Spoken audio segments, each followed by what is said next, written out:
Hello friends, welcome to Kerala kitchen mom's recipes. ഇന്ന് നമുക്ക് തട്ടുകടയിലൊക്കെ കിട്ടുന്ന അതേ ടേസ്റ്റുള്ളൊരു പരിപ്പുവട നമുക്ക് വീട്ടിൽ തയ്യാറാക്കിയാലോ. അപ്പോൾ ആവശ്യമുള്ള സാധനങ്ങൾ എന്തെങ്കിലും നോക്കിയിട്ട് വരാം.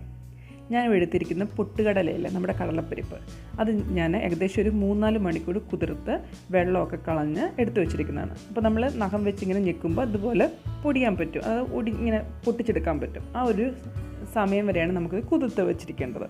അപ്പോൾ നമ്മൾ പ്രത്യേകം ഓർക്കുക, സാമ്പാറിന് ഉപയോഗിക്കുന്ന തൊമരപ്പരിപ്പല്ല, അല്ലാണ്ട് നമ്മൾ വാങ്ങാൻ കിട്ടുന്ന ചന ദാൽ, ബംഗാൾ ഗ്രാം എന്നൊക്കെ പറയത്തില്ലേ, അതാണ് നമ്മൾ ഇതിനു വേണ്ടി ഉപയോഗിച്ചിരിക്കുന്നത്. പിന്നെ ആവശ്യമുള്ള സാധനം എന്ന് പറയുന്നത് കുറച്ച് വറ്റൽമുളക്, അതുപോലെ തന്നെ ഉള്ളി ഉണ്ടല്ലോ, അതായത് ഞാനിപ്പോൾ എടുത്തിരിക്കുന്ന സവാളയാണ്. നിങ്ങൾക്ക് കൊച്ചുള്ളി ഉണ്ടെന്നുണ്ടെങ്കിൽ അതായിരിക്കും ഏറ്റവും നല്ലത്. പിന്നെ കറിവേപ്പില, ഇഞ്ചി, വെളുത്തുള്ളി, പച്ചമുളക്, ഇത്രയാണ് നമുക്ക് ആവശ്യമുള്ളത്. അപ്പം ഈ വറ്റൽമുളക് ഒരു 6-7 എണ്ണം എടുത്തിട്ടുണ്ട്. പിന്നെ കുഞ്ഞുള്ളി ആണെങ്കിൽ അത് ചെറുതായിട്ട് നമുക്ക് അരിഞ്ഞെടുക്കണം. സവാള ഞാൻ ചെറിയ പീസായിട്ടാണ് അരിഞ്ഞെടുത്തിരിക്കുന്നത്. പിന്നെ പച്ചമുളകും ചെറുതായിട്ട് അരിഞ്ഞെടുക്കണം. ഇഞ്ചി, വെളുത്തുള്ളി ഒരു 4-5 അല്ലി മതി. ഇഞ്ചി ചെറിയൊരു പീസ് മതി. പിന്നെ കറിവേപ്പില ആവശ്യത്തിന്. ഇനി നമുക്ക് കുറച്ച് പൊടികളുണ്ട്, അത് ഞാൻ ഇടുന്ന സമയത്ത് പറയാം. അപ്പോൾ ആദ്യം തന്നെ മിക്സിയുടെ ജാറിനകത്തേക്ക് നമുക്ക് ഈ കടലപ്പരിപ്പൊന്ന് ചതച്ചെടുക്കണം. അതിന് മുമ്പായിട്ട് നമുക്ക് കുറച്ച് കടലപ്പരിപ്പൊന്ന് മാറ്റി വയ്ക്കാം. കാരണം നമ്മൾ അതായത് നമ്മൾ പരിപ്പുവട ഉണ്ടാക്കുമ്പോൾ അതിനകത്ത് മുഴുവനായിട്ട് കുറച്ച് കടല കിടക്കുകയാണെങ്കിൽ നമുക്ക് കാണാനും ഭംഗിയുണ്ട്, കടിക്കുമ്പോൾ നല്ല ക്രിസ്പി ആയിട്ട് കിട്ടുകയും ചെയ്യും. അപ്പോൾ നമുക്ക് ബാക്കിയുള്ള ആ പരിപ്പ് നമുക്ക് നന്നായിട്ട് അരച്ചെടുക്കാം. അങ്ങ് ഒരുപാടങ്ങ് അരയരുത്, ഒരു ജസ്റ്റ് ഒന്ന് ചതയ്ക്കുന്ന ഒരു പരം അങ്ങനെ മതി. ജസ്റ്റ് നമുക്കൊന്ന് അരയ്ക്കുന്ന സ്വിച്ച് ഉണ്ടല്ലോ, ജസ്റ്റ് ഒന്ന് കറക്കി അപ്പം തന്നെ തിരിച്ചെടുക്കാം. അത് ലോ ലെവലിൽ തന്നെ ഇട്ട് കറക്കിയെടുക്കുന്നതായിരിക്കും ഏറ്റവും നല്ലത്. വല്ല ഹൈ സ്പീഡിലേക്ക് കറക്കേണ്ട ആവശ്യമില്ല. അപ്പം നമുക്കതുപോലെ ഒന്ന് ചതച്ച് എടുക്കാം.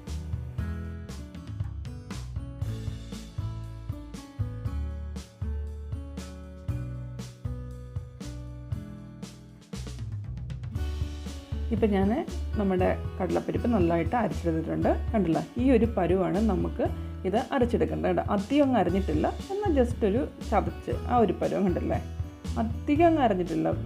നമ്മുടെ കയ്യിൽ ഇങ്ങനെ പിടിച്ച് ആക്കുന്ന സമയത്ത്, അതായത് നമ്മൾ ചെറിയ ഉരുള ഉരുട്ടുമ്പോൾ അത് ഇതേപോലെ കിട്ടണം. അതാണ് നമ്മൾ അരയ്ക്കുന്ന ആ ഒരു പരുവെന്ന് പറയുന്നത്. അപ്പം നിങ്ങൾ ചെയ്താലേ നിങ്ങൾക്കത് മനസ്സിലാവത്തുള്ളൂ. അപ്പോൾ നമുക്കതൊരു പാത്രത്തിലേക്ക് മാറ്റി വയ്ക്കാം. അപ്പോൾ എടുക്കുന്ന പാത്രത്തിൽ വെള്ളമൊന്നും ഉണ്ടാവാതിരിക്കാൻ വേണ്ടി നോക്കുക. കാരണം നമ്മൾ ഒട്ടും തന്നെ വെള്ളം ഇല്ലാണ്ടാണ് നമ്മൾ അരച്ചെടുത്തതും. അപ്പോൾ അധികം വെള്ളം ഇട്ട് കഴിഞ്ഞാൽ ചിലപ്പം ആ ഒരു കൺസിസ്റ്റൻസി ശരിയാവത്തില്ല. അപ്പം കഴിയുന്നതും വെള്ളം ഒട്ടും തന്നെ ഇല്ലാണ്ടിരിക്കാൻ വേണ്ടി ശ്രദ്ധിക്കുക. അപ്പോൾ നമുക്കൊരു പാത്രത്തിലേക്ക് ഇത് മാറ്റി വയ്ക്കാം. ഇനി ബാക്കിയുള്ളതുകൂടെ നമുക്കൊന്ന് ചതച്ചെടുക്കാം. അപ്പോൾ നമ്മൾ നേരത്തെ എടുത്ത് വെച്ചിരുന്ന ഉള്ളിയൊക്കെ ഇല്ലേ, അത് നമുക്കൊന്ന് ചതച്ചെടുക്കാം. അപ്പോൾ നമുക്ക് ആ സെയിം മിക്സിയുടെ ജാറിൽ തന്നെ ഇതെല്ലാം ഇട്ട് കൊടുക്കാം. അതായത് നമ്മുടെ ഉള്ളി നമ്മൾ എടുക്കുമ്പോൾ ചെറിയ ഉള്ളിയാണെങ്കിൽ ഏറ്റവും നല്ലതായിരിക്കും. ചെറിയ ഉള്ളി ആകുമ്പോൾ അത് ചതയ്ക്കേണ്ട ആവശ്യമില്ല. കുഞ്ഞതായിട്ട് നമ്മൾ അരിയുമ്പോൾ തന്നെ നല്ലതായിട്ട് തന്നെ കിട്ടും. അപ്പോൾ അത് ചതയ്ക്കേണ്ട ആവശ്യമില്ല. ഇപ്പോൾ സവാള ആയതുകൊണ്ടാണ് ഞാൻ ചതച്ചെടുക്കുന്നത്. അപ്പോൾ വറ്റൽമുളക്, പച്ചമുളക് ഞാൻ ഇട്ട് കൊടുക്കുന്നില്ല. ബാക്കിയുള്ള എല്ലാമായിട്ട് ഇഞ്ചി, വെളുത്തുള്ളി, സവാള, വറ്റൽമുളക്, കറിവേപ്പില, ഇത്രയും കൂടെയാണ് ഞാൻ ജസ്റ്റ് ഒന്ന് ചതച്ചെടുക്കാൻ വേണ്ടി ഇട്ട് കൊടുത്തിരിക്കുന്നത്. പച്ചമുളക് നമ്മൾ ചെറിയ പീസായിട്ട് അരിഞ്ഞ് വെച്ചിട്ടുണ്ടല്ലോ, അത് ഞാൻ ഒരു 7-8 പച്ചമുളക് എടുത്തിട്ടുണ്ട്. അപ്പോൾ അത് ഞാൻ ചെറിയ പീസായിട്ട് അരിഞ്ഞ് വെച്ചിട്ടുണ്ട്. അത് നമുക്കിനകത്തേക്ക് ചതച്ച് കൊടുക്കേണ്ട ആവശ്യമില്ല. അപ്പോൾ കറിവേപ്പില ഇടുന്ന സമയത്ത് ഇതുപോലെ കൈ വെച്ച് ജസ്റ്റ് ഒന്ന് പൊട്ടിച്ചിട്ട് കൊടുക്കുക, അത് മുറിച്ചിട്ട് കൊടുക്കുക. അതിനുശേഷം നമുക്കൊന്ന് ചതച്ചെടുത്ത് കൊണ്ടുവരാം.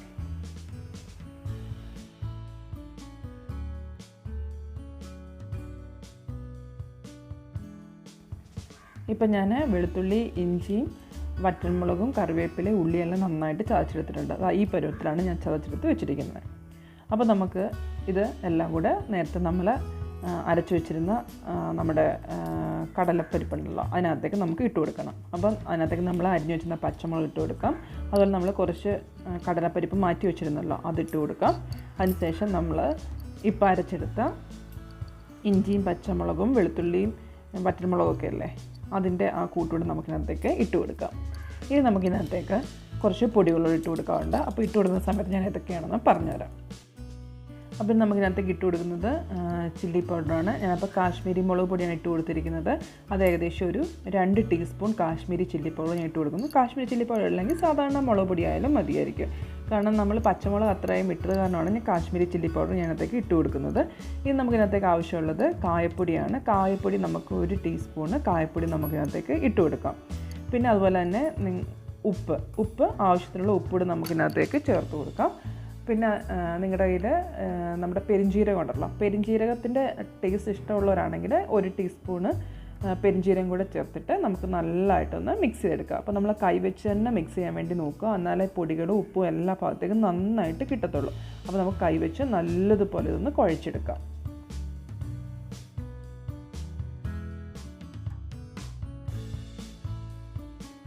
ഞാനിപ്പോൾ പൊടികളെല്ലാം ഇട്ട് നല്ലതുപോലെ കുഴച്ചെടുത്ത് വെച്ചിട്ടുണ്ട്, കണ്ടില്ലേ? അപ്പോൾ നമ്മുടെ പൊടികളും ഉപ്പും എല്ലാ ഭാഗത്തേക്കും നല്ലതുപോലെ തന്നെ കിട്ടിയിട്ടുണ്ട്.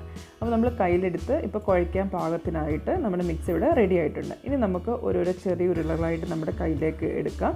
അപ്പോൾ നിങ്ങളുടെ പരുവത്തിനനുസരിച്ച്, അതായത് നിങ്ങൾക്ക് എത്ര വലുപ്പമാണ് ആവശ്യമുള്ളത് അതിനനുസരിച്ചുള്ള ഉരുളകൾ എടുക്കാം.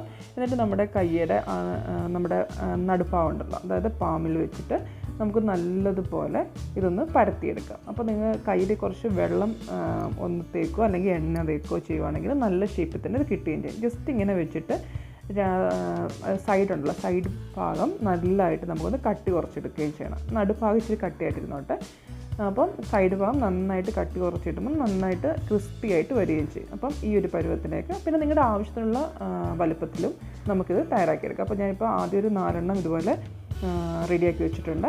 എന്നിട്ട് നമുക്ക് അടുത്ത ട്രിപ്പ് എണ്ണ മൂത്ത് ഇത് കോരുന്ന സമയത്തൊക്കെ നമുക്ക് അടുത്ത ട്രിപ്പ് ഉണ്ടാക്കിയെടുക്കാം. അപ്പോൾ നമുക്ക് ആദ്യം തന്നെ ഇത് വറുത്തെടുക്കാൻ വേണ്ടി ഒരു ചട്ടി അടുപ്പത്തൊരു ചൂടാക്കാം. അതിനകത്തേക്ക് ആവശ്യത്തിനുള്ള എണ്ണ ഒഴിച്ച് കൊടുക്കാം. അപ്പോൾ എണ്ണ ചൂടായി വരുമ്പോഴത്തേക്ക് നമുക്ക് ഓരോരോ വടയായിട്ട് ഇട്ട് കൊടുത്ത് നമുക്കത് നന്നായിട്ട് പൊരിച്ചെടുക്കാം. ഇപ്പം നമ്മുടെ ഒഴിച്ചു കൊടുത്തേക്കുന്ന എണ്ണ നന്നായിട്ട് ചൂടായി വന്നിട്ടുണ്ട്. ഇനി നമുക്കിതിനകത്തേക്ക് നമ്മൾ നേരത്തെ തയ്യാറാക്കി വെച്ചിരുന്ന നമ്മുടെ പരിപ്പുവട അങ്ങോട്ട് ഇട്ട് കൊടുക്കാം. അപ്പോൾ ഞാൻ ഇതിനകത്തേക്ക് കൈ പൊള്ളാണ്ടിരിക്കാൻ വേണ്ടി ചട്ടുകത്തിൽ വെച്ചാണ് ഇട്ട് കൊടുക്കുന്നത്. ആ രീതി ഇട്ട് കൊടുക്കുകയാണ്. ആ രീതി നമുക്ക് എന്ത് വേണമെങ്കിലും ഉണ്ടാക്കിയെടുക്കാം. ഇപ്പോൾ ഉഴുന്നുവടയായാലും പരിപ്പുവടയായാലും എന്തും ഇതുപോലെ ചട്ടുകത്തിലേക്ക് ഇട്ട് കൊടുത്തിട്ട് നമ്മളിങ്ങനെ എണ്ണയിലേക്ക് ഇടുകയാണെങ്കിൽ നമ്മുടെ കൈ പൊള്ളാണ്ട് തന്നെ ഇരിക്കുകയും ചെയ്യും. അതെല്ലാം നിങ്ങൾക്ക് ഡയറക്റ്റ് കൈവച്ച് ഇടാൻ പൊള്ളത്തില്ല എന്നുണ്ടെങ്കിൽ അങ്ങനെ കൈവച്ച് ഡയറക്റ്റ് ഇട്ട് കൊടുക്കുകയും ചെയ്യും. അപ്പോൾ നമുക്കിത് ഈ പരിപ്പുവട 2 സൈഡും നല്ലതായിട്ട് മൂപ്പിച്ച് എടുക്കാം. എപ്പോഴും നിങ്ങൾ ചെറിയൊരു ചൂടിൽ, അതായത് നമ്മുടെ ഫ്ലെയിം ഉണ്ടല്ലോ, എപ്പോഴും അത് ലോയിലിട്ടിട്ട് വേണം ഇത് മൂപ്പിച്ചെടുക്കാൻ വേണ്ടി. അതല്ലെന്നുണ്ടെങ്കിൽ നമ്മുടെ പരിപ്പുവടയുടെ പുറഭാഗം കരികെ ഉള്ളു വേവാതെ ഇരിക്കുകയും ചെയ്യും. അപ്പോൾ നമുക്ക് ഇങ്ങനെ ചെയ്യുന്നുണ്ടെങ്കിൽ അപ്പം എല്ലാ സൈഡും നല്ലതുപോലെ മൂത്ത് കിട്ടുകയും ചെയ്യും. അപ്പോൾ നമുക്ക് എപ്പോഴും ലോ ഫ്ലെയിമിൽ ഇട്ടിട്ട് വേണം നമുക്കിത് തയ്യാറാക്കിയെടുക്കാൻ വേണ്ടി. അപ്പോൾ നമുക്കിത് 2 പുറവും നല്ല രീതിയിൽ നമുക്കിത് മൊരിച്ചെടുക്കാം.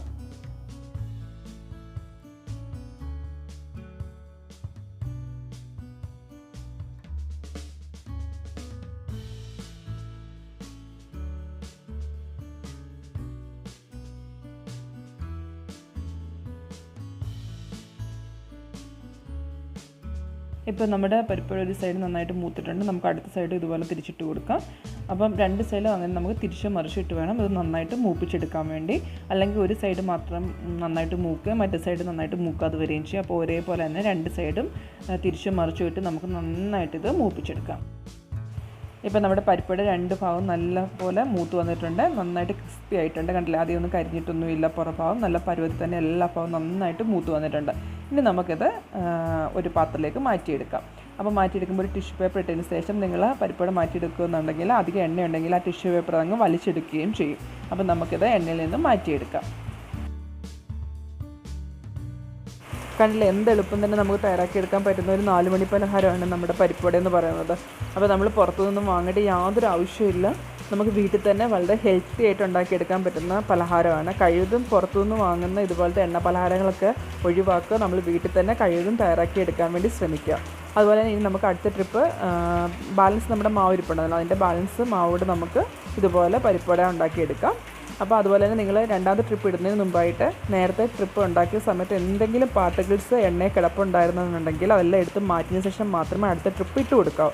കാരണം എന്താണെന്ന് വെച്ച് കഴിഞ്ഞാൽ അത് നമ്മുടെ പരിപ്പുവടയിൽ അത് എന്ത് പലഹാരം ഉണ്ടാക്കിയാലും അതിലേക്ക് വീണ്ടും ഒട്ടിപ്പിടിക്കാനുള്ള ചാൻസും പുറഭാഗം നന്നായിട്ട് കരിയാനുള്ള ചാൻസും ഉണ്ട്. അതുകൊണ്ടാണ് അങ്ങനെയുള്ള പാർട്ടിക്കിൾസ് മാറ്റിയതിന് ശേഷം നമ്മുടെ അടുത്ത ട്രിപ്പ് ഇടാൻ പറഞ്ഞത്. അപ്പോൾ ഇത്രയേ ഉള്ളൂ. നിങ്ങൾക്ക് എല്ലാവർക്കും ഇന്നത്തെ എൻ്റെ റെസിപ്പി ഇഷ്ടപ്പെട്ടെങ്കിൽ തീർച്ചയായിട്ടും ലൈക്കും ഷെയറും ചെയ്യാം. ഇഷ്ടപ്പെട്ടെങ്കിൽ അഭിപ്രായം പറയാൻ മറക്കണ്ട കേട്ടോ. അതുപോലെ തന്നെ ആദ്യമായിട്ട് എൻ്റെ ചാനൽ കാണുന്നതെങ്കിൽ ലൈക്ക് ചെയ്യാനും ഷെയർ ചെയ്യാനും സബ്സ്ക്രൈബ് ചെയ്യാനും മറക്കണ്ട കേട്ടോ. അതുപോലെ സൈഡിലുള്ള കുഞ്ഞു ബെൽ ബട്ടൺ ഉണ്ട്, അത് അമർത്തിയാൽ നിങ്ങൾക്ക് ഇനി ഞാൻ ഇടുന്ന എല്ലാ റെസിപ്പിയും നോട്ടിഫിക്കേഷൻ പെട്ടെന്ന് കിട്ടുകയും ചെയ്യും. അപ്പം ഇതുപോലത്തെ പുതിയ പുതിയ റെസിപ്പികളായിട്ട് തീർച്ചയായിട്ടും ഞാൻ എത്തുന്നതായിരിക്കും. നിങ്ങൾക്ക് ഏത് റെസിപ്പിയാണ് ആവശ്യമുണ്ടെങ്കിൽ കമൻറ്റ് രൂപത്തിൽ ഇത് പറയുന്നുണ്ടെങ്കിൽ ഞാൻ അത് തീർച്ചയായിട്ടും നിങ്ങളെ ഉണ്ടാക്കി കാണിക്കാവുന്നതാണ്. അപ്പോൾ ഇന്നത്തേക്ക് ബൈ ബൈ.